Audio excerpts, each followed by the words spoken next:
Bueno, buenos días, entonces buenas tardes, buenas noches, porque tenemos desde América también aquí. Así que bueno, feliz de tener a esta querida señora conmigo y que tengo la suerte de conocer personalmente, virtualmente y laboralmente en especial. Ha sido un tiempo muy fructífero desde que la conozco a Leticia realmente y estoy muy contenta de tenerla aquí acompañándonos. Le he pedido a Leticia que se sumara a las charlas de aprendizaje entre colegas porque realmente vemos la necesidad y hay ciertas parámetros que vemos que los profesores o los que están trabajando necesitan, digamos, perfeccionar o necesitan formarse o necesitan recibir nuevas herramientas. Me parece que invitarla a Leticia, que tiene experiencia como profesora, como formadora, pero también como autora de materiales, me parece que era una buena oportunidad para que ustedes vieran otras formas de acercarnos al aprendizaje, al proceso de enseñanza-aprendizaje de los niños y adolescentes. Y ya después nos va a explicar un poquito más, pero para el que no la conozca, Leticia Santana es profesora en el Máster Universitario para la Enseñanza de Español como Lengua Extranjera en la Universidad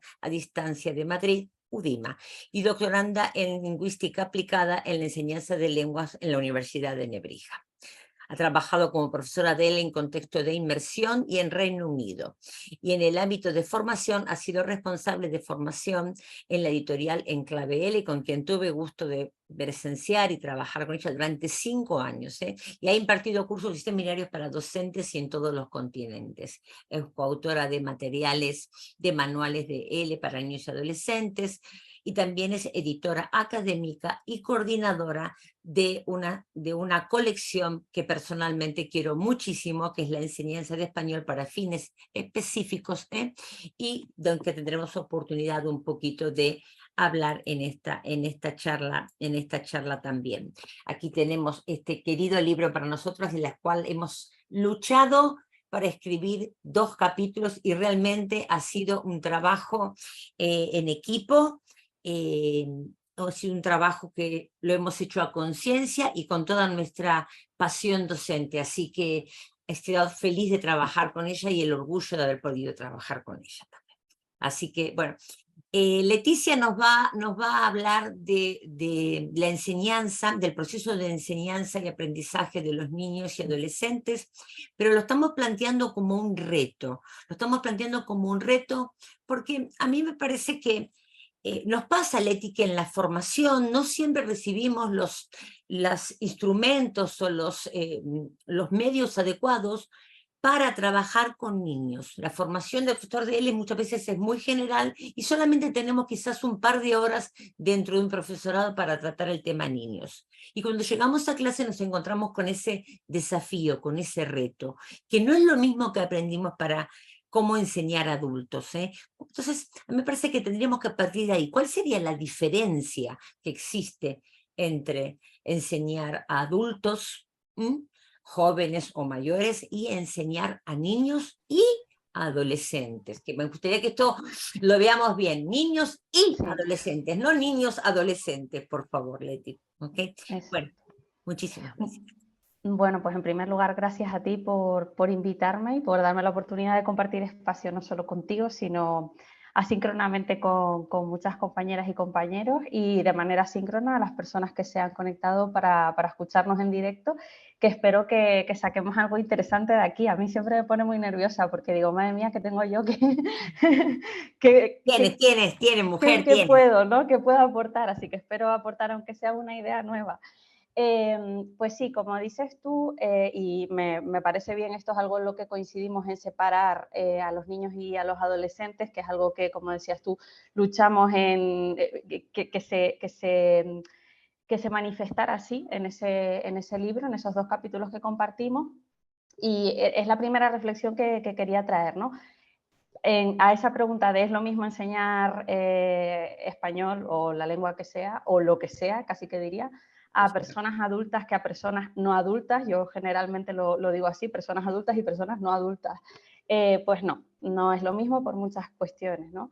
En primer lugar, por el propio perfil de los aprendientes. Voy a hablar de 3 cosas ahora mismo, de los aprendientes, de los docentes y de las familias, ¿vale? Un pequeño Con detalle, señora, pequeño, Exacto. pequeño. Primero, con respecto a los aprendientes, pues bueno, las propias características de los niños o de los adolescentes hacen que, obviamente, por cuestiones madurativas, por cuestiones del propio desarrollo del niño, tanto a nivel biológico como a nivel social, como a nivel cultural, como a nivel emocional, hace que estén en etapas diferentes dependiendo de sus edades, que es que ni siquiera podemos englobarlos a todos dentro de una infancia y ya está, porque no es lo mismo un niño de 5 años que un niño de 8 años, y son niños los dos, ¿no? Luego, por otro lado, el hecho de que los intereses, que es algo que tienen que estar en el centro de la enseñanza de español como lengua extranjera en cualquier contexto, en el caso de las personas no adultas cobra todavía mucho más sentido, y esto tiene que ver con una característica que tienen los niños sobre todo, y es que son egocéntricos, ¿no? No como algo negativo, sino que realmente nuevamente no tienen la madurez suficiente para extraerse de lo que les pasa a ellos mismos. De hecho, hay una cuestión muy curiosa que tiene que ver con, por ejemplo, por qué en el marco común europeo de referencia, luego hablaremos de los marcos, cuando se propuso, en el caso concreto del español, plantear un DEL escolar, no sé si os fijáis que el DEL escolar llega hasta el nivel B1, nada más, ¿no? Eso significa que un niño que, por ejemplo, es hablante de herencia o que tiene unas características particulares que no se corresponden con un nivel determinado, vamos a decirlo así, un niño, vamos a poner un adolescente que tiene 14 años, ¿no puede tener un nivel C1 de español? Eso es una pregunta, ¿no?, que nos podríamos hacer. El del escolar solamente llega hasta el nivel B1 y si una personita tiene un nivel de competencia lingüística superior a un B1, tiene que hacer un DEL para adultos, vamos a decirlo así. No es tanto en sí el nivel de competencia lingüística que tenga, sino el nivel de abstracción que se pide en los niveles B2, C1 y C2, ¿no? Es decir, que tiene mucho más que ver con el nivel madurativo de las personas que con el nivel de competencia lingüística. Cuando nosotros miramos los descriptores de los niveles del marco, de los niveles competenciales, nos damos cuenta de que reflexionar acerca de la posibilidad de que suceda un evento es algo que un niño no puede hacer, no porque no sepa decirlo en español, sino porque no sabe pensarlo. Entonces, ya solamente con eso creo que es interesante dar una vuelta a por qué no es lo mismo. Y luego, con respecto a los docentes, porque en esta charla vamos a enfocarnos mucho en los docentes, ya sabemos que desde hace mucho tiempo la enseñanza está centrada en el alumno y así debe ser, ¿no? Pero para poder centrarnos en los estudiantes tenemos que ponernos el foco de vez en cuando en nosotros, ¿no? Saber cómo nosotros podemos hacer que eso funcione. Y voy a hacer un pequeño paréntesis para contar que yo estoy muy contenta porque en el máster de la universidad en la que trabajo doy una asignatura que se llama Discurso y Comunicación en el aula, que me ha parecido muy, muy interesante, tal cual estaba planteada, porque se enfoca totalmente en el profesor. Y eso no quiere decir que la enseñanza no esté centrada en el alumno, sino que precisamente nos enseña a nosotros a saber cómo nuestro discurso puede ayudar a que ese centro, que es el alumno, y luego el alumno, que no tenemos uno en clase, tenemos muchos, ¿no? Y cada uno tiene sus intereses, que se pueda ver de alguna manera acompañado o que se sienta acompañado en ese proceso de aprendizaje. Entonces, bueno, en la gestión del aula, desde luego, creo que ahondaremos un poquito más en eso, es algo que es muy diferente en la enseñanza a niños o personas no adultas y las personas adultas. También otro apunte que haría yo con respecto a los docentes, nuevamente, tiene que ver con el hecho de que nosotros formamos parte de un proceso de formación integral de personas. O sea, nosotros artificialmente los seres humanos hemos dividido el conocimiento y llamamos a una cosa matemáticas, que lo es, ¿no? Y a otra cosa conocimiento del medio, o naturales, o lo que sea, a otra cosa lengua, a otra cosa inglés, a otra cosa bla, bla, bla, pero al final el niño no está compartimentado, está desarrollándose en conjunto. Entonces, las personas que trabajamos con personas no adultas, con estudiantes no adultos, yo creo que tenemos que tener un compromiso. Y esto, fíjate, no lo veo tan a menudo, sinceramente, cuando he estado trabajando en un contexto de educación reglada, esa idea de tenemos que ir todas a una en la educación de los estudiantes, en que sea integral, me parece fundamental. Y cuando estás trabajando con adultos no quiere decir que de repente no te interese, ¿no?, esa persona como persona, pero yo creo que cuando trabajamos con niños es muy importante. Y finalmente decía, las familias, que a mí me parece un pilar fundamental también. Nosotras lo hemos destacado en nuestro capítulo porque también nos parecía que es algo que muchas veces se olvida y es un agente fundamental en el proceso de aprendizaje. Tenemos que, cuando trabajamos con personas no adultas, tenemos que hacer un esfuerzo en tener comunicación con las familias y también en hacer que se involucren en el proceso de aprendizaje del español. Yo estoy hablando de nuestra parcelita, que es el español. Entonces, al final una lengua, ya sabemos, no sé, depende de cada país, ¿no? Yo, por ejemplo, cuando estaba en Reino Unido, en algunos coles de primaria, el español suponía, ojo, espero que estén todas sentadas, 30 minutos a la semana. 30 minutos a la semana. Se llamaban Spanish Clubs, o se seguirán llamando así, imagino, y son 30 minutos a la semana. Entonces, ¿A qué bueno, edad, Leticia? ¿A qué edad eran 30 minutos por semana? ¿Qué desde, franja etaria? desde pequeñitos, desde 4 o 5 años. Wow, wow. Sí. Entonces, claro, a ver, depende mucho de muchas cosas, ¿eh? Del tipo de cole, de muchas cosas, pero me refiero que si tú planteas un plan de estudios en el cual el español suponga 30 minutos a la semana con niños tan pequeños, que bueno, ya sabemos que primero tenemos que tener una serie de rutinas, bueno, una serie de cosas, no son 30 minutos reales, ¿no? Pues es más importante que nunca. Me parece positivo, sobre todo en esos contextos anglófonos, en los cuales pues ya sabemos que ha costado que entren las lenguas extranjeras. El simple hecho de que tengan contacto con una lengua extranjera desde tan pequeños me parece una buena cosa, tengo que decir eso, pero también yo creo que cuanta más gente sumemos a nuestro objetivo, que es que aprendan español y las culturas del mundo hispanohablante, pues mejor. Entonces la familia ahí es un agente fundamental y yo, pues si me viene una persona de 40 años a mi clase, no me planteo hablar con su familia para... ¿no? Yo te lo Entonces, bueno, recomiendo. salvo que se quiera unir a la clase, pero... Así que bueno, una respuesta un poco larga, lo siento, pero yo creo que esa, en muy, muy resumen, yo diría que esas son las diferencias. No, pero has tocado, Leticia, puntos muy importantes. Primero, las propias características del niño o el no adulto, como dices.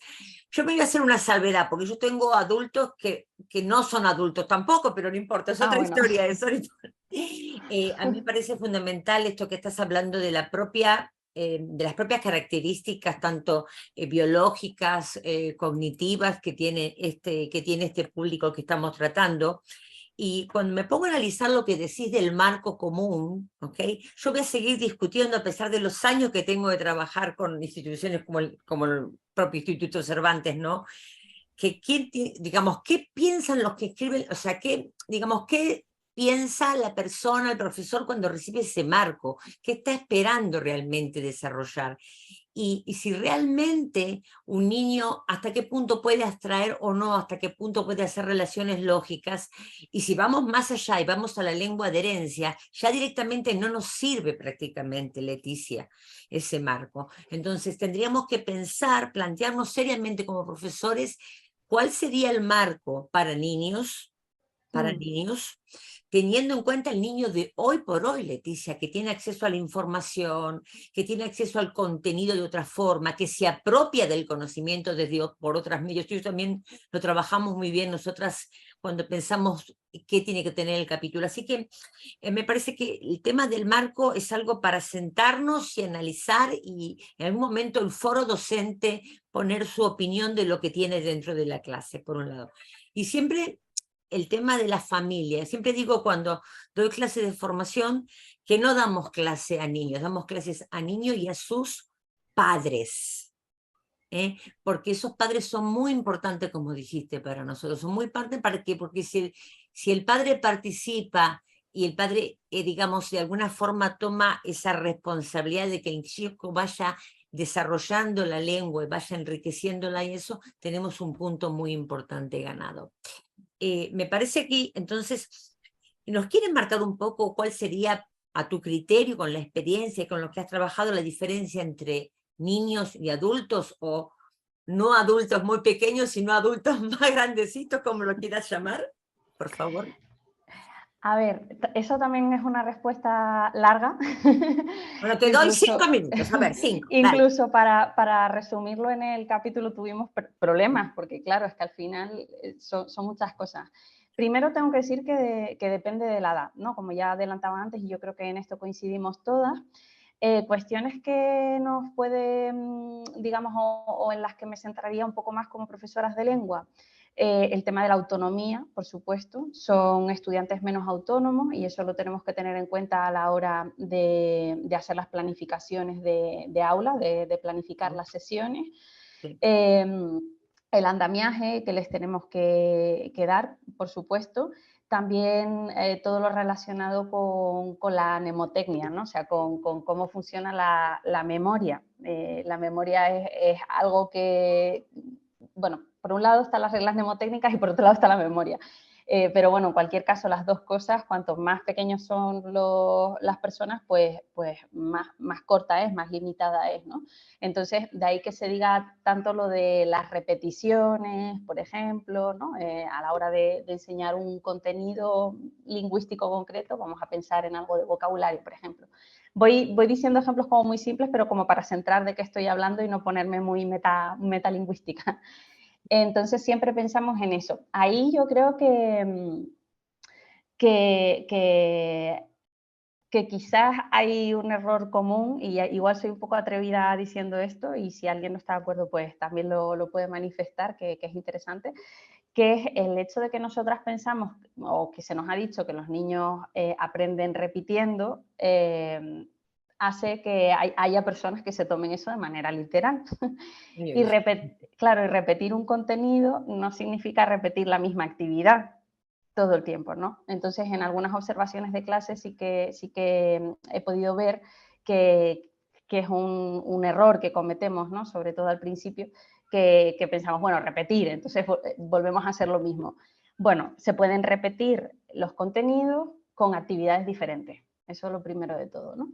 Lo segundo también, con respecto a esto de las repeticiones, es el tema de que hay cosas que sí que les gusta repetir, porque de repente hay un juego o una actividad o lo que sea que tú ya estás, con perdón, hasta el moño de esa actividad y ellos te la siguen pidiendo, ¿no? Porque les gusta. Y esto tiene que ver también con muchas cosas relacionadas a su desarrollo como personas, ¿no? El hecho de que el mundo sea cambiante para ellos y que las cosas que controlan. Hay un artículo que es de divulgación de una revista tipo GQ o alguna de estas así, que no es nada científico, que se llama ¿Por qué los niños quieren ver siempre las mismas películas? ¿Vale?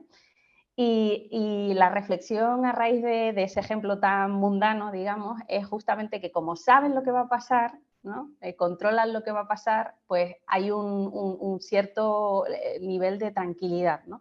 Entonces, cuando los niños, por ejemplo, controlan ya una dinámica de una actividad, ¿no? Ya están tranquilos porque saben el funcionamiento de la actividad, sé que ahora viene esto, luego lo otro, etcétera. No hablo de rutinas, sino de la dinámica de la actividad. La rutina es otra cosa. Pero también es importante, Leti. Que también es importante, por supuesto, Sí, sí. sí. Ahora lo comentamos si quieres, pero sí, las rutinas, por supuesto, fundamentales. Pero me refiero a repetir estructuras, vamos a decirlo así, de actividades, ¿no? Ahí sí que podemos meter, digamos, contenido nuevo. Todo no puede ser nuevo. Ese es el resumen, ¿no? Una de las características de estos aprendientes, y me atrevería a decir durante toda la vida, nosotros no podemos llegar a un aula de español en el que constantemente todo lo que planteemos en esa sesión sea nuevo, o que si un contenido en sí, el contenido lingüístico, requiere de una carga cognitiva, ¿no? De un esfuerzo para el alumno muy grande, pues que la estructura de la actividad, el sistema de la actividad, la dinámica de la actividad no les requiera esa carga, ¿vale? Porque si no es mucho, pero a los adultos nos pasa igual, ¿eh? Lo que pasa es que tenemos más confianza en las capacidades de los adultos, pero con los niños y con los adolescentes pasa lo mismo. Y también está el tema de la atención, ¿no? De que la atención, no la tensión, que como soy ceseante, a veces la atención, pues la atención también es algo que se va desarrollando con la edad. Entonces, pues cuanto más pequeños sean los estudiantes, más cortos tienen que ser los tramos de atención que les vamos a requerir, ¿no? Por eso nosotras también hablamos de que es interesante combinar actividades, por ejemplo, de concentración con actividades de movimiento, es decir, de alguna manera que las microsecuencias didácticas sean dinámicas para ellos. Y aprovecho y hago un pequeño paréntesis para decir, porque en las formaciones de profesores siempre pregunto, ¿cuántos minutos? De hecho lo voy a hacer de hecho. ¿Cuántos minutos creéis que puede estar con atención plena, ¿vale? Un niño o una niña de 5 años. Decidme por el chat, ¿cuántos minutos? A ver en el chat. Con atención plena, un niño o una niña de 5 años. ¿Cuántos minutos 5 creéis que? años quieres, Leti. Sí, por ejemplo. Te dicen 2, 3 minutos acá, te dicen 10 minutos, 8 minutos. 2, 8, vale. 1 5 minuto, minutos. 5, bueno, ahí estamos medio Vale. complicados. 5 minutos, 5. Entonces Y un promedio de 5 minutos. un niño o una niña de 12 años, por ejemplo. 12, 12, no 2, 12. 12. A ver. 12, ¿antes del corona o después del corona, Leticia? Arantxa está suspirando. Vale, 20, 15, de 5 a 10, 10, 15, 10. 5, 10. Vale. ¿Y una persona de 35 años, por ejemplo? A ver. 20, 40, 20, 40, 45, wow. Vale, esto es lo que suele pasar. Esto que acaba de pasar es lo que suele pasar. Y es bastante curioso porque la atención plena máxima a la que solemos llegar es de maximísimo 12, 15 minutos. O sea, siendo adultos te estoy hablando, ¿eh? Siendo adultos, maximísimo en torno, cada 10, 15 minutos tenemos que cambiar la actividad. Esa es un poco la idea. De atención plena, ¿vale? De requerirles... Leti, de hecho, las conferencias TED, si nos fijamos, están todas programadas entre 12 y 18 minutos como máximo, y son para adultos. O sea que Pues algo detrás de eso hay, no son tan espontáneas las cosas ahí. Sí, no fue tan al azar, ¿no? La duración. Pues sí, exacto. Sí, Por sí. eso es interesante, por ejemplo, esto que acabo de hacer yo, que ya llevo un rato yo hablando, ¿no? Pues pedir interacción, ¿no? Por parte de la gente. Es decir, que eso sí que lo tenemos que tener bien controlado. Como norma general, esto no es científico, ¿vale? Pero como norma general, más o menos, la edad que tiene el niño, más o menos, es el número de minutos de atención plena, no es exacto así, pero nos puede orientar. 5 años, pues 5 minutillos, 8 años, 8 minutillos, ¿vale?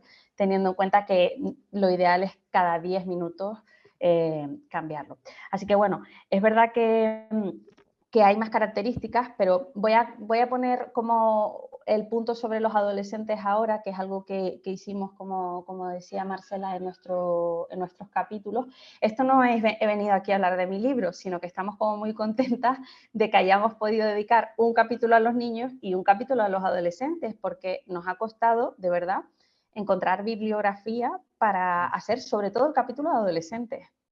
Sobre todo el capítulo de adolescentes. Entonces, sí que me parece interesante hacer como siempre esta diferenciación. Yo no tengo tanta experiencia con niños tan pequeños como con adolescentes y digo, ¿y dónde me agarro yo? ¿Dónde tengo yo mi ancla si no tengo que leer, ¿no? Muchas veces.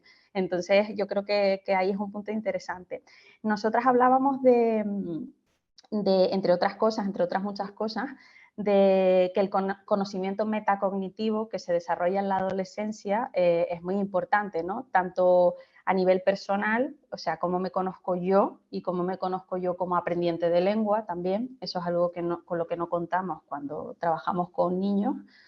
La metacognición que tienen de la tarea eh, y la metacognición que tienen de las estrategias de aprendizaje.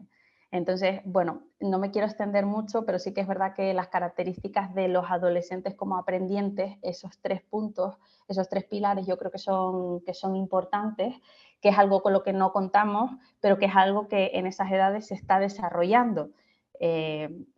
Cuando pensamos en adolescentes, normalmente pensamos en lo típico de la autoestima, ¿no? Del yo social, de todas estas cosas que nos parecen como cosas de adolescentes y en realidad son cosas que tienen que ver con su desarrollo neurológico y que nosotras podemos aprovechar para la clase de Marcela y yo siempre, bueno, las presentaciones que hemos hecho de los capítulos, siempre hemos querido subrayar aquella idea de esa imagen que hay siempre de los adolescentes como personas como difíciles, ¿no? De, uy, madre mía, son cambiantes, son no sé qué, y en realidad tienen muchos puntos en positivo como aprendientes. Estoy hablando solamente como aprendientes de lengua y encorsetándolo ahí. Tienen muchas cosas muy interesantes, pero también es verdad que requieren por parte del profesorado de no lo quiero llamar esfuerzo, porque es que es nuestro trabajo al final, ¿no? Pero sí de una introspección, voy a decir esa palabra, de una introspección por nuestra parte, porque sus características son diferentes, no son niños, no son adultos, y la parte buena que tenemos, y acabo ya, la parte buena que tenemos es que ellos nunca han sido adultos, pero nosotras sí que hemos sido adolescentes. O sea que... Ah, me gusta esa, ¿me la puedo llevar? La copio. Yo hace Pero rato con que dejé la citas. adolescencia, pero no importa, ¿eh? Pero es exactamente lo que estaba pensando, Leti. Ese lograr que o sea, el pase de los niños a los adolescentes para mí es todo una aventura como docente, ¿ok?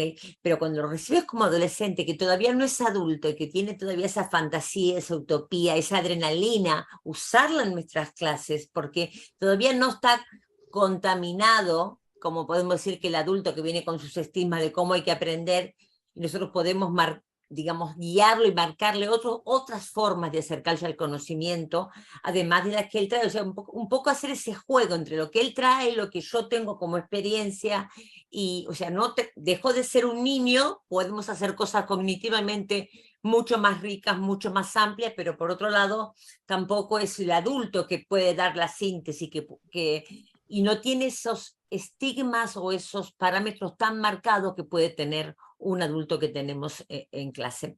Si yo me pongo a pensar entonces así en estos dos partes del grupo, ¿cuáles serían los pilares que consideras que hay que tener para planificar una clase de niños y después también de adolescentes? A ver, cortito, a ver algunos pilares importantes. Ya sé Sí. que tenemos para hacer 3 libros nosotras.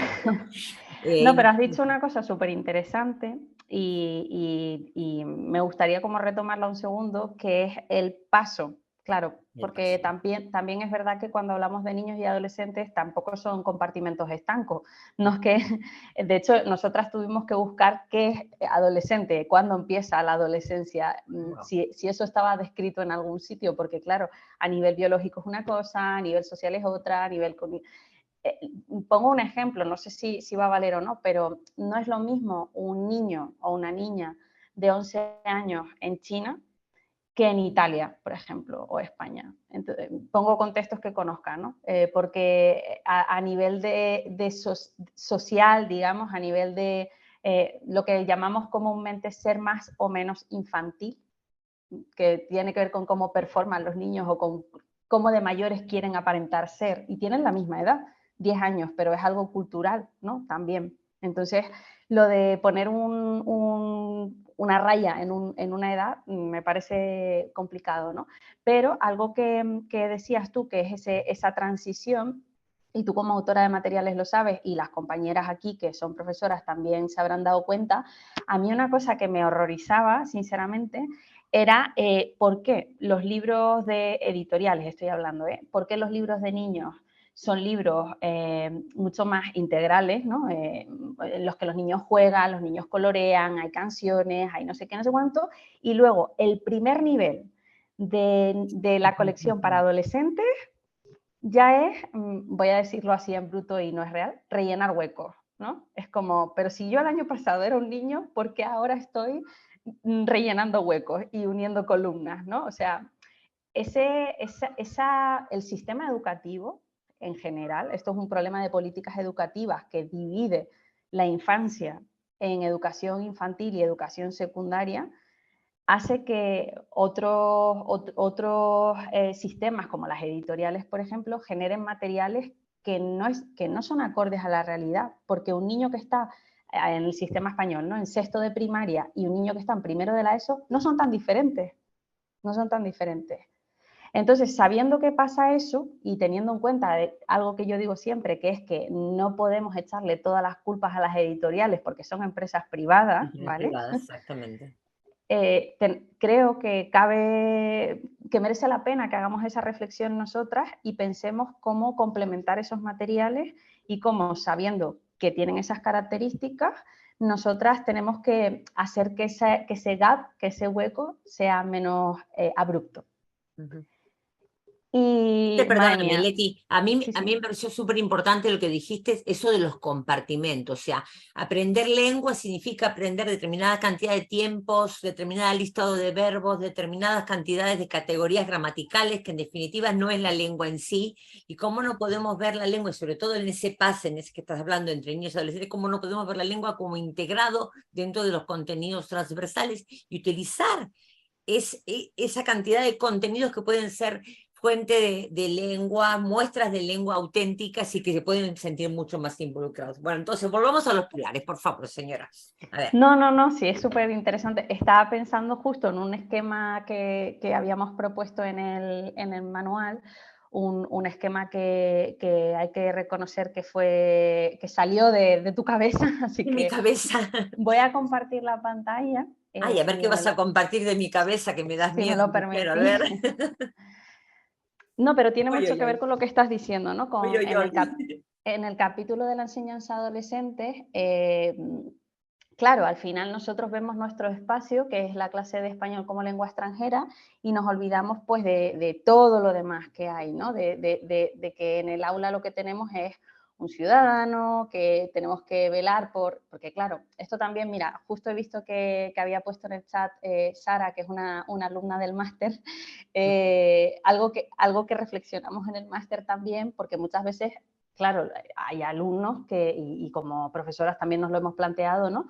El otro día estaba yo también en una formación de profesores y surgió este debate de, bueno, pero es que yo soy profesora, yo no soy psicóloga, no soy etc., ¿no? No soy todas esas cosas. Pero estás tratando con personas, o sea, estás tratando con personas y en el caso concreto de trabajar con adolescentes o con niños, estás trabajando con personas en formación, en formación de su identidad, en formación de todo lo que tiene que ver con su ser, ¿no? Entonces no me parece posible simplemente, es que es eso, es que no se me ocurre, aunque tú no quisieras meterte en ese jardín, vamos a decirlo así, es imposible que tú no traslades otros conocimientos a tus estudiantes. Entonces, ya que lo vas a hacer sí o sí, lo mejor es hacerlo de manera consciente y de manera responsable, ¿no? Y dado que, bueno, no sé si tú quieres comentar algo del esquema, Marcela. Ah, puedo decirle, te falta el número 7, pero no importa. Nos olvidamos del 7. No, Ay, en el a mí me parece que yo trataba, o sea, cuando hicimos esto, tratábamos buscando cómo reflejar ese entorno donde el estudiante preadolescente, adolescente o el niño también va desarrollando su vida y donde podemos hacer el andamiaje entre ese aprendizaje natural que tiene, que podemos partir de una adquisición incluso de parte de la lengua, ese aprendizaje natural, incorporarle el aprendizaje informal, ¿no? Que es donde él aprende, digamos, y va buscando sus propios intereses y sus propias necesidades, e incluso situaciones que le determinan un aprendizaje, y cómo eso se puede ensamblar con el aprendizaje formal, que es donde nosotros desarrollamos nuestra labor.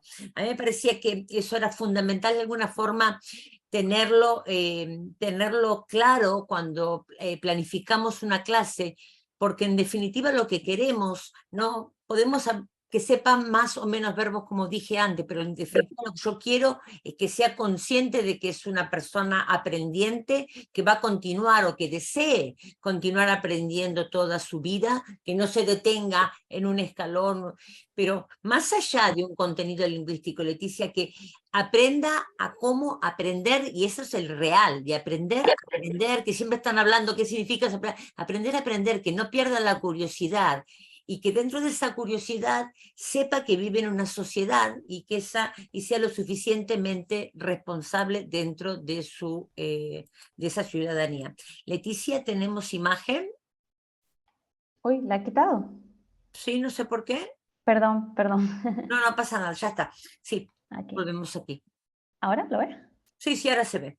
Disculpa. Pero bueno, está, más o menos era lo que yo decía, que un poco, digamos, ese aspecto de que el aprendizaje se desarrolla a lo largo de la vida, que no se pierda, que no le quitemos las ganas de querer seguir aprendiendo, y perdón, me hago responsable también como profesora, ¿ok? Y fundamentalmente desarrollar un ciudadano crítico, con pensamiento crítico y ese sentido de la creatividad, porque lo que estamos viendo, Leti, con los años, es que ya no es tan importante cuántos datos históricos tenga o cuántos puntos de geografía pueda marcar en un mapa, sino que sepa cómo buscarlo, cómo reestructurarlo, cómo rearmarlo, y la clase de lengua no queda fuera de esa realidad educativa que se está viviendo. Sí, sí, Sara, por supuesto. El autónomo en la medida de lo posible, y fundamentalmente la creatividad, creo que es lo que más se va a valorar de acá en el futuro. Ya sabemos que el chat puede escribir, ya sabemos que podemos buscar plataformas que nos dan los datos y demás. O sea, cómo desarrollar esa creatividad para desenvolvernos en la vida. Bueno, Leti, volvemos a nuestros pilares, por favor. No, y también teniendo en cuenta algo que es que, o sea, como aterrizándolo también en lo nuestro, el hecho de que en muchos casos, no sé si las compañeras que estáis aquí estáis en esa situación o no, los estudiantes que están en nuestras aulas no han decidido ellos estar en nuestras aulas. Oye, No es como no es como cuando trabajamos con adultos, que claro, la verdad es que para mí fue un shock, ¿no? La primera vez que trabajé con adolescentes, que fue mi caso, claro, ellos no estaban allí voluntariamente, vamos a decirlo así. Entonces, ¿para qué me sirve estar en la clase de español? Sobre todo en esta sociedad en la que cada vez como que todo va más deprisa, ¿no? Y que como que sientes que estás perdiendo el tiempo todo el rato. Es que estás viendo una película y estás mirando en el móvil a la vez otra cosa, y es como, céntrate en la película, ¿no? Yo como adulta estoy hablando incluso. Pero exactamente, dicen por aquí, es un sí, alumno Arantxa. cautivo. Espero que sean cautivos felices, por lo menos los míos, pero Sí, sí, Arantxa te ha aportado que cambia totalmente cuando el alumno o el efectivamente. estudiante decide participar en las clases, decide Claro. participar en las clases. Y Entonces, además, cuando, Leslie, se anotan a veces, porque el español es fácil, entonces puedo tener una materia más, una cierta cantidad de crédito porque el español es fácil. Y después cuando lo mandás a hacer alguna cosa, no, pero yo venía acá a cantar o venía acá a hablar de Messi, y no sí. del español propiamente. Sí. No, pero que sí que es verdad que tenemos también esa particularidad con respecto a la enseñanza de español a personas adultas, ¿no? Que por lo general, pues las personas que puede suceder en algunos contextos con adultos también, ¿no? Pero que en general, pues eso muchas veces no son ellos los que han decidido estar en la clase, y tampoco le ven la utilidad, vamos a decirlo así, porque claro, tú no quieres mejorar tu currículum porque eres un niño, no quieres aprender español para irte de vacaciones a no sé dónde, dónde, o de negocios a no sé dónde, o porque has conocido a no sé quién, ¿no? O sea, esa motivación no está, ¿no? Entonces, sí que es verdad que toda la clase, toda la sesión, y voy a los pilares de la planificación, tiene que partir de qué les interesa entonces. Porque al final la lengua no es nada. Yo siempre digo esto, la lengua en sí no es nada, es una herramienta que tenemos para comunicarnos, ¿no? Realmente, pero en sí la lengua la utilizamos para otras cosas, para hablar de cosas, para hacer cosas, ¿eh? Pero, o sea, como la lengua es algo que describe el mundo, es algo que es utilitario, es una herramienta, ¿no? Que puede servir para muchas cosas, más recreativas también, bueno, para muchas cosas. Pero, pues como la lengua es una herramienta, vamos a ver con qué quiero trabajar. Y de ahí tiene que partir la planificación de las sesiones, de qué es lo que les interesa a mis estudiantes. Y por suerte o por desgracia, pues hay cosas que, entre comillas, siempre funcionan. Sabemos que los niños tienen intereses comunes que están muy próximos a ellos y se van alejando de ellos, ¿no? Primero yo, mi familia, mis amigos, bla, bla, bla, los niños del mundo, como hablaba con Marcela. O sea, que primero parte de ti, de tu día a día y demás, y más o menos siempre se mantiene de esta manera. Con los adolescentes es diferente, y lo quiero también recalcar, y no sé si estaréis de acuerdo conmigo, en que yo digo, jope, de repente me preparo una sesión súper chula con algo, siempre pongo el mismo ejemplo, pero es que esto me costó mucho, que fue cuando los spinners, ¿os acordáis de los spinners, del juguete este que daba vueltas? Ah, sí, wow. Que eso, yo no sé, en mi contexto era un boom, todos los niños tenían un spinner, no sé en vuestro contexto si fue un boom también hace unos años, pero todos estaban con el spinner todo el rato. Y yo me monté ahí mi sesión, trayendo el spinner, lo utilizaba de esta manera, de la otra, no sé qué, no sé cuánto, y todo ese esfuerzo me sirvió un año, porque al año siguiente a nadie le interesaba el spinner, ¿no? Estas cosas pasan, pero también es verdad que bueno, que nosotras nos tenemos que adaptar, y yo no me puse a crear una secuencia didáctica nueva. Yo utilicé lo que estaba en el material que estaba trabajando en ese momento y lo adapté a algo que sabía que les iba a hacer gracia, que era utilizar el spinner en la clase de español, ¿vale? Entonces, traer el yo, ese yo de los estudiantes ahí. También nosotras señalamos, hablo en plural porque es algo que hemos pensado de manera conjunta, la interacción es algo fundamental en las planificaciones de las clases con niños, con adolescentes y con todo el mundo, diría yo, pero cobra más valor cuando son niños y adolescentes. La acción, eso tiene mucho que ver con lo que decía antes de la atención, por ejemplo, ¿no? Las rutinas, también se mencionó anteriormente, es algo fundamental, algo que ordena, algo que nos ayuda también a la gestión del aula, algo que nos ayuda también a la gestión del aula. No solo a cambiar el chip de ahora empezamos este bloque de tu vida en español, vamos a decirlo así, y aquí finaliza, sino también podemos tener rutinas pues para controlar si la clase está alborotada, por ejemplo, controlar que vuelvan a sus sitios o que se levanten, o bueno, hay muchísimos tipos de rutina, ¿no? Está diciendo por aquí, pues los títeres, por ejemplo, efectivamente. En ese caso sería el tener un personaje recurrente, ¿no? Que les vayan acompañando. Eso funciona muy bien en los libros de texto, por eso siempre se hace, ¿no?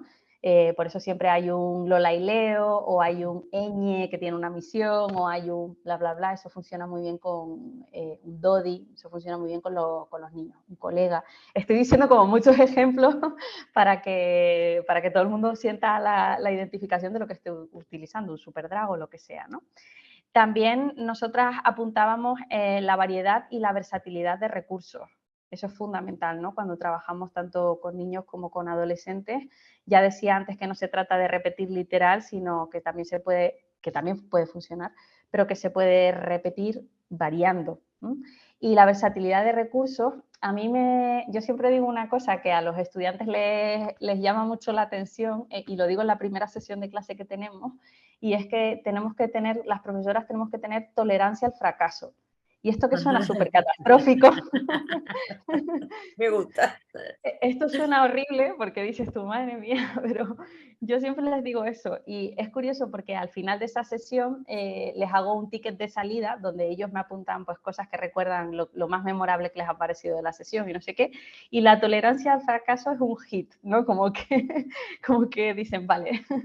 Pero realmente es eso. O sea, nosotros por muy bien que nos preparemos las sesiones, por mucha experiencia que tengamos, mira, justo lo está diciendo Erika, a veces Sí. preparas actividades que crees que es genial, pero y las tienes probadísimas. Las tienes El plan B también, el plan B y C a veces, como dice, estaban aportando recién acá también. totalmente hasta la Z, dice. Sí, Hasta la Z. no sé si tengo tantas ideas, pero sí, ¿no? Llevar como...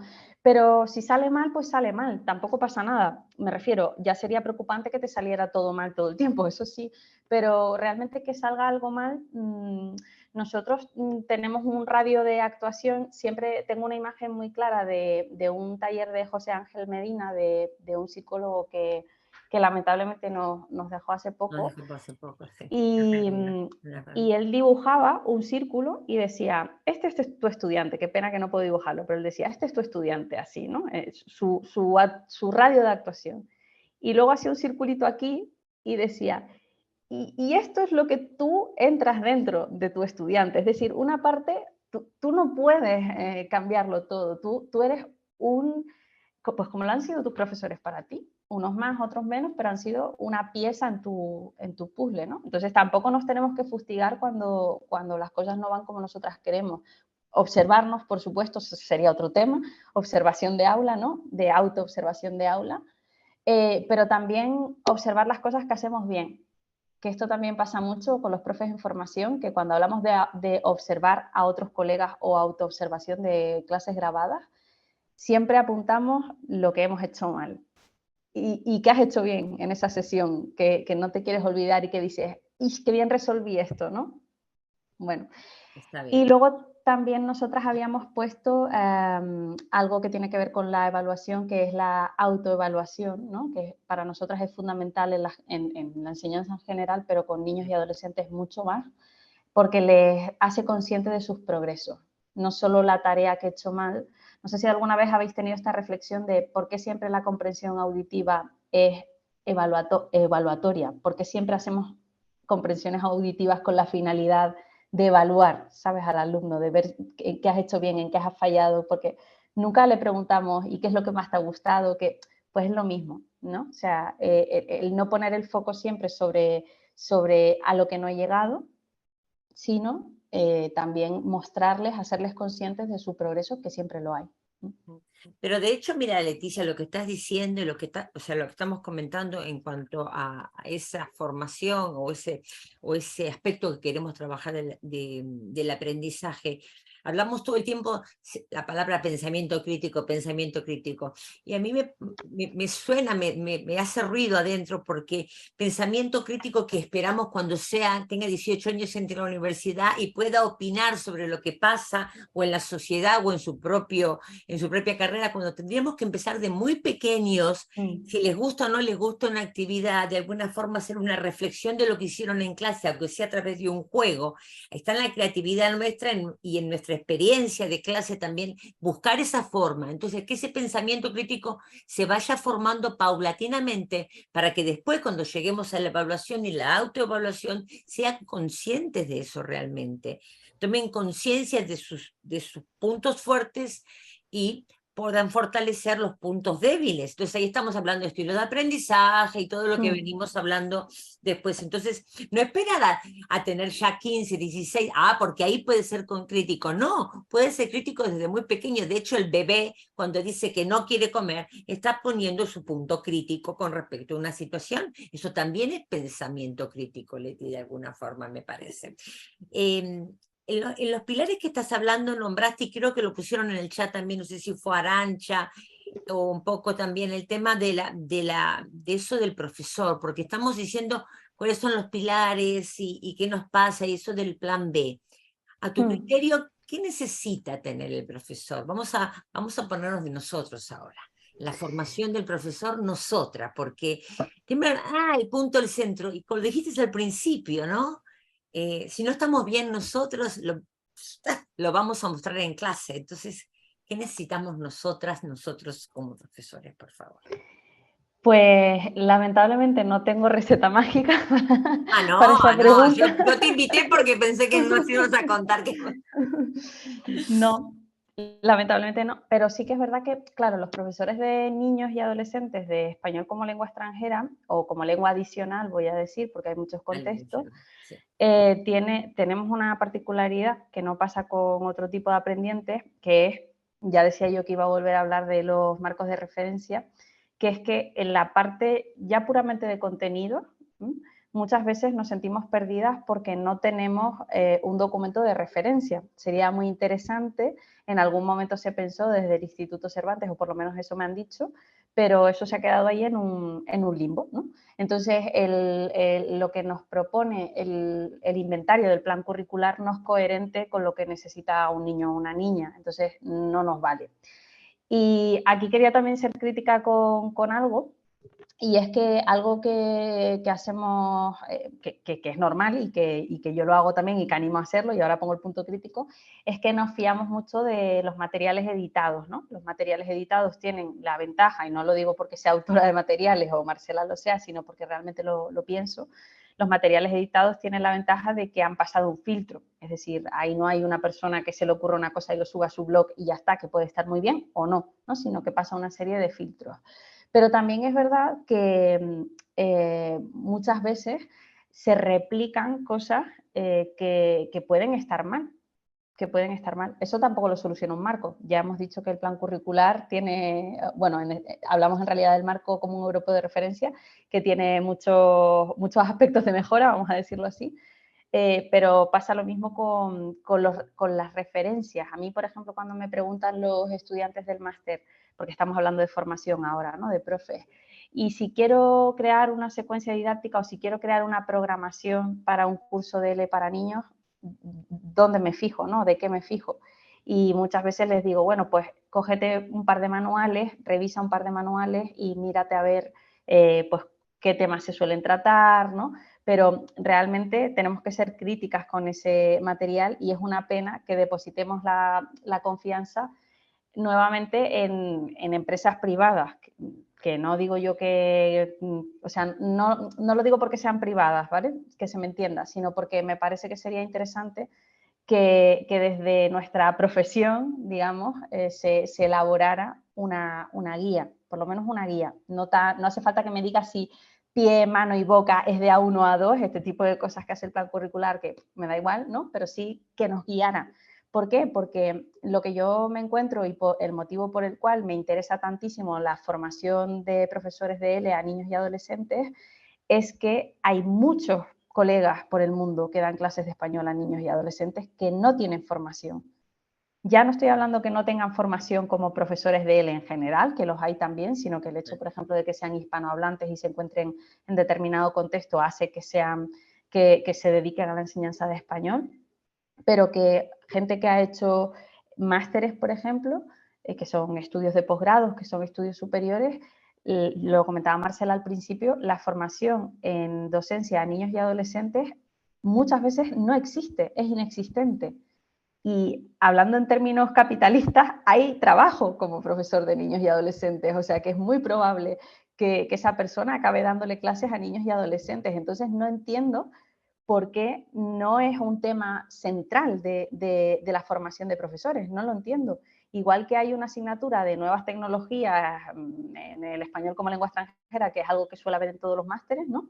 ¿Por qué no hay una asignatura que sea, o igual que hay una asignatura de metodología, discurso, no sé cuánto? ¿Qué pasa con los niños y con los adolescentes? Si sabemos que muchos de nuestros profesores que pasan por nuestras aulas de máster terminan dando clases, ¿no? Entonces, bueno, primero yo creo que hay que ser críticas, que hay que formarse, porque la experiencia evidentemente nos da cancha, ¿no? El haber tenido experiencia, pero luego cuando hacemos formaciones específicas nos hacen pensar en cosas que a lo mejor nosotras intuíamos, pero que no las sabíamos con certeza, ¿no? Ah, pues esto pasa por esto, no lo sabía, ¿no? Entonces, formarse leer, ¿no? Leer, tampoco abundan muchísimo las publicaciones, pero cada vez hay más, eso sí es una realidad, ¿no? Sí, ahora sí.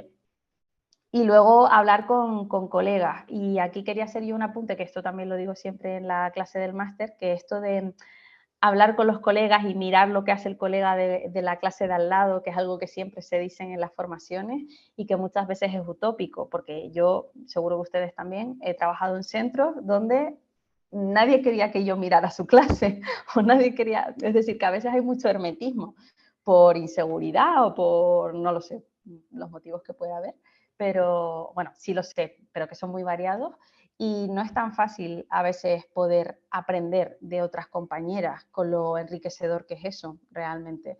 Entonces, desde nuestros espacios, yo creo que desde los centros en los que trabajamos o los espacios en los que podemos compartir con otras compañeras que a lo mejor no son de nuestro centro, Marcela y yo nunca hemos trabajado en el mismo centro y hemos compartido muchas cosas, pero sí que es enriquecedor eso, ¿no? Ya que tenemos esta dificultad de que nos encontramos en este limbo, digamos, institucional con respecto a las orientaciones, vamos a decirlo así, sí que creo que existen esas soluciones con respecto a la formación de los profesores de niños y adolescentes.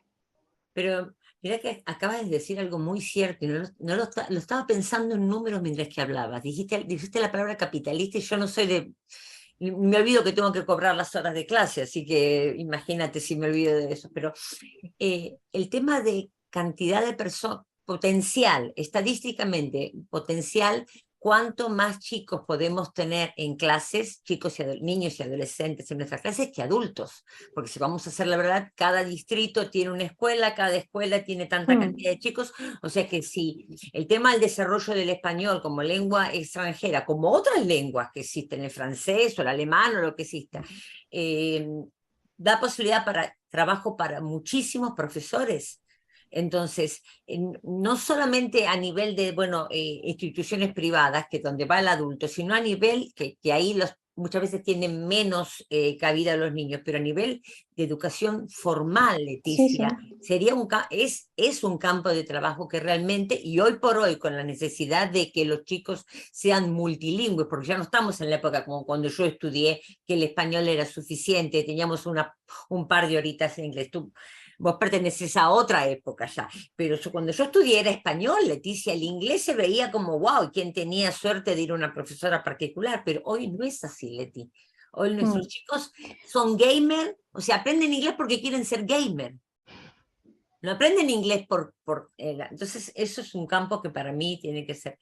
Estamos llegando a las 8 y me gustaría dar espacio para preguntas, pero antes de pasar a las preguntas, ¿quieres contarles acá cómo nació este proyecto con fines específicos? Porque ni a mí me contó todo, así que a ver si nos puede revelar unos secretos más aquí.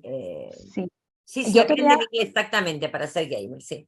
yo quería recomendar algunas lecturas por si a alguien le sirven y ahora me pongo en modo Paco Umbral a vender el libro, pero sí que les quería decir que hay algún capitulillo por ahí suelto en algunos materiales, como por ejemplo en el manual de formación para profesores de L, que es es un capítulo que escribió Sonia Eusebio y que se llama La enseñanza de español a niños, ¿vale? Luego también hay un material de la Universidad de Alcalá que se llama La enseñanza de español como lengua extranjera a niños, contenidos básicos para la formación docente, pero este material se centra sobre todo en niños que están en contextos de inmersión, porque al final esto forma parte de un grupo de investigación de la Universidad de Alcalá y está como muy enfocado en un contexto, ¿no? Pero bueno, es interesante en cualquier caso, si no, no lo recomendaría. ¿Serviría para lengua de acogida para los refugiados ese, Leti? O menos. En buena medida en Sí. contexto escolar, sí, de inmersión, pero bueno, tiene cosas más generales, tiene otras cosas mucho más específicas. El índice está disponible online, o sea que échenle un vistazo Vuelve. porque Okay. si no me voy a enrollar, es que estoy como reteniéndome para no enrollarme. Sí, sí, Y sí. luego también hay un libro del Delta Publishing que es para inglés, que es Teaching Children How to Learn, que este está súper bien porque tiene muchos ejemplos prácticos, o sea, muchos ejemplos prácticos, muchas tablas de autoevaluación también, y bueno, aunque está escrito en inglés, eso sí que lo sepan, y aunque es enseñanza de inglés, da igual en realidad, porque el contenido no es tan importante en este caso, ¿no? Y luego también hay un libro que creo que se llama algo así como La enseñanza de español a niños y adolescentes de difusión, que lo tengo en la universidad y no lo tengo aquí para mostrar. Y tampoco tengo para mostrar el libro en el que hemos participado, Marcela y yo, pero ella sí lo tiene, menos mal, Sí. que es este, que es la enseñanza de español para fines específicos. Y la enseñanza de español para fines específicos es un proyecto que está dentro de una colección más amplia que se llama Ámbito L, donde se trabajan pues, competencias digitales en el aula, discurso del profesor, no sé qué, bueno, distintos aspectos del proceso de enseñanza y aprendizaje.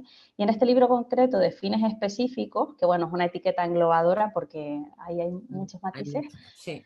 tenemos un capítulo dedicado a niños y niñas y un capítulo dedicado a adolescentes, como llevamos diciendo todo el tiempo.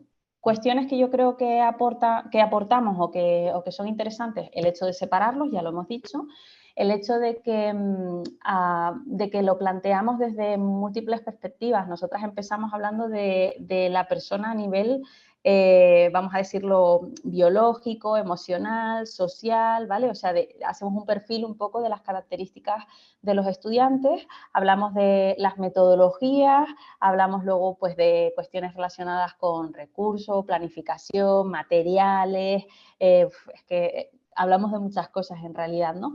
A mí me parece que también algo que aportamos, y esto como que nos enorgullece, creo yo, a Marcela y a mí, es que damos muchos ejemplos prácticos, o sea, remitimos, si no, a otro material de mírate esta actividad que está en este manual o en este material en abierto, o materiales suyos que ha compartido también Marcela, como para ejemplificar, ¿no? Porque a veces cuesta hacer la conexión de qué es lo que estoy leyendo y eso cómo lo hago en clase, ¿no? A veces nos pasa eso, que lo lees y dices, vale, estoy de acuerdo, lo entiendo todo, pero ¿cómo hago eso yo en clase? Entonces eso también. Y luego terminamos con una bibliografía recomendada, que esto suena como muy académico, pero es verdad que a veces no sabes de dónde tirar. Entonces no son solo referencias bibliográficas, que eso también está, sino nosotras en cada capítulo seleccionamos unos títulos y decimos, te recomendamos que leas esto por esto, ¿no?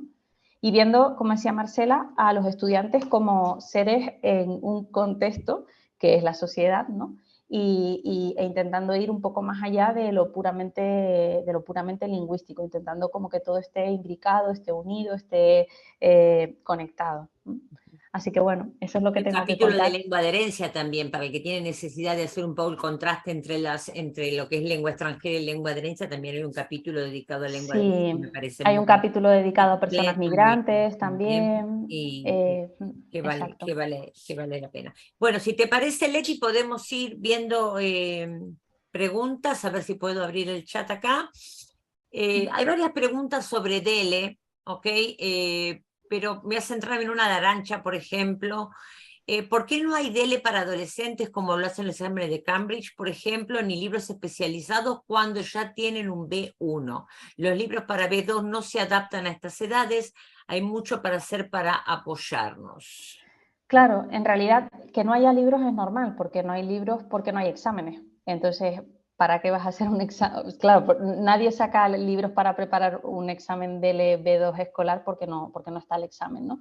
Y el hecho de que no haya del escolar B2 tiene que ver, por lo que decía antes, ¿no? Por cómo son los descriptores del plan curricular en el nivel B2, que requieren de un nivel de abstracción que los niños de esas edades en principio no tienen. Es verdad que de repente, y yo me he encontrado casos, por ejemplo, en Italia, en Portugal, en lenguas próximas, porque ha sido así el ejemplo, de estudiantes que son menores, que tienen a lo mejor 10, 12 años y se han presentado un DLC1, puede pasar, ¿no? Pero desde luego, yo siempre pongo el mismo ejemplo también, y si me lo habéis escuchado, lo siento mucho, pero cuando yo hice el examen de la selectividad para pasar a la universidad, en el examen de inglés, el tema que me tocó fue el bird flu, porque era, bueno, es la gripe aviar, ¿vale? La gripe aviar. ¿Que yo entendía el texto? Sí, yo entendía el texto perfectamente, pero con 17 años yo no tenía una opinión sobre la gripe aviar. Entonces, ¿Por qué no? lógicamente, claro, exacto. Entonces, esas son las situaciones que se dan realmente, ¿no? Que es que lo que se les pide hacer a los estudiantes, en este caso es un tema, ¿no? En concreto, pero lo que se les pide hacer a los estudiantes no corresponde con su edad. Entonces, en los descriptores que hay en el plan curricular, me parece normal que no haya un DLB2, es por ese motivo. Y los libros, pues por esto que te estoy explicando, porque no hay examen. Ujú. Bueno, Yo, perdona, lo que sí, por pasa es favor. que cada vez hay niños que saben más español, que ya tienen un B1, un B2. La verdad, cuando les preparas, los contenidos son súper complicados y un rollo para ellos. Es como si Claro. han llegado a un cierto nivel y les paramos y no les dejamos progresar más, que podrían Mm. hacer mucho más. Y no hay recursos, bueno, sí hay, pero bueno, son aburridos. Pasas de un Qué Guay a otras editoriales que no tienen nada que ver.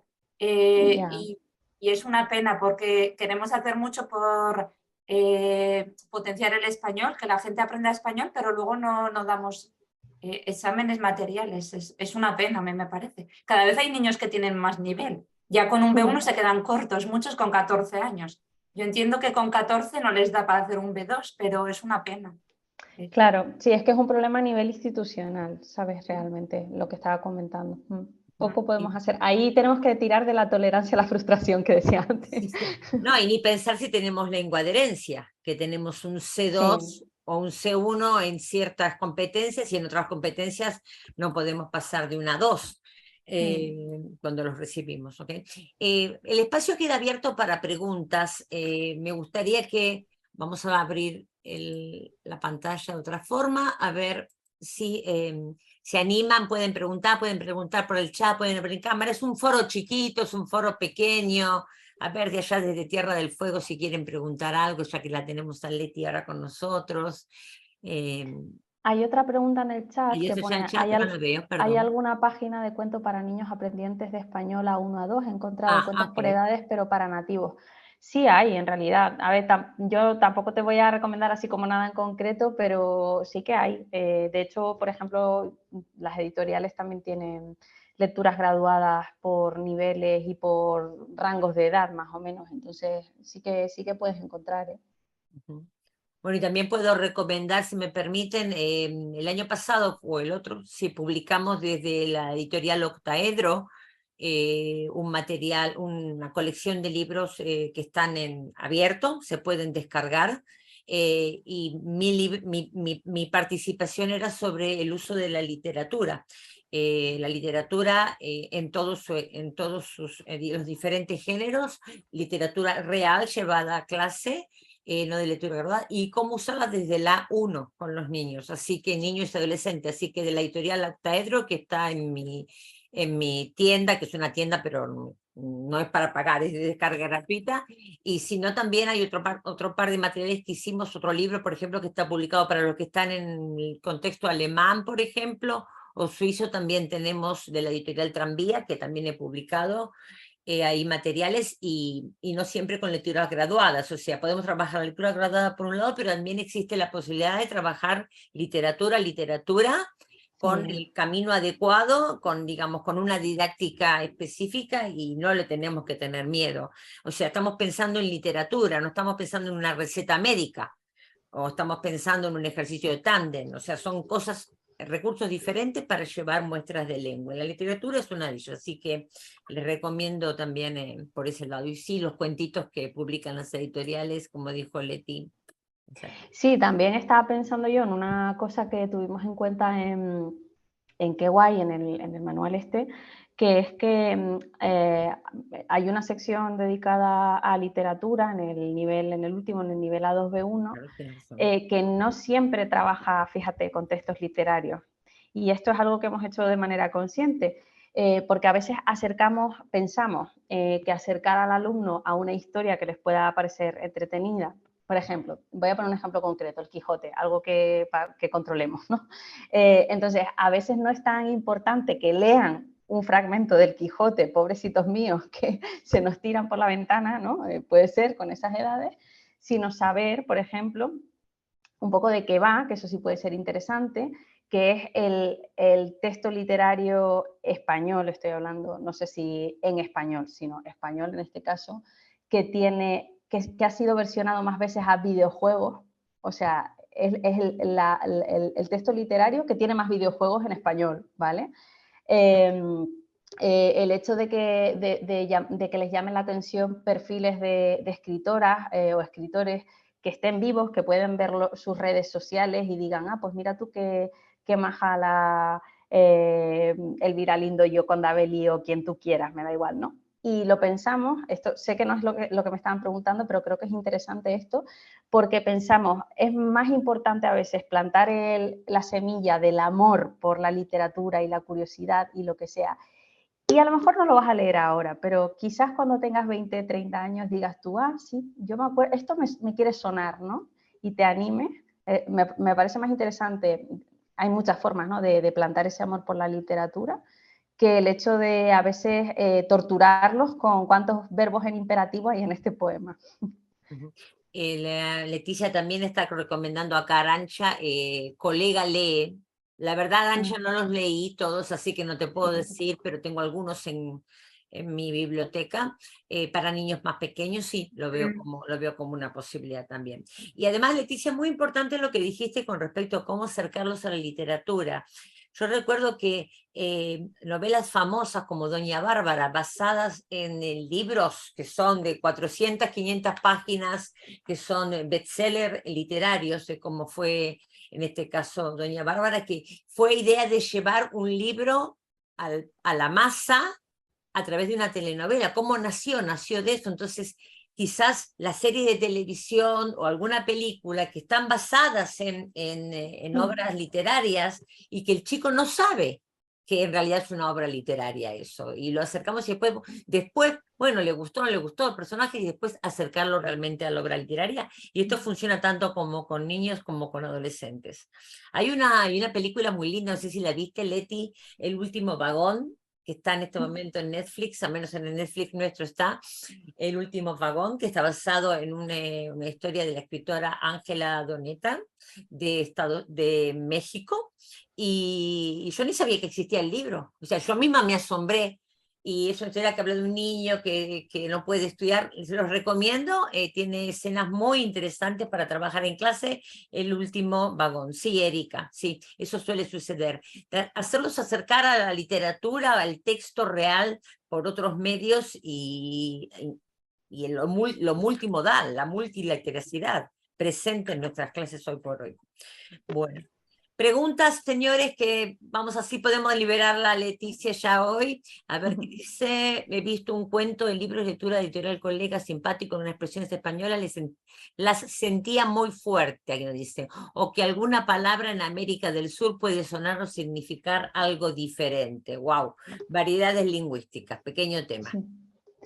Sí, pequeño gran tema, porque también es verdad que, bueno, es que esto es un tema, solo voy a dejar un apunte, que, claro, ni siquiera decir española, claro, fíjate tú, yo soy española, Arantxa es española también, y nuestras variedades, entonces, claro, ahí eso es un tema todo.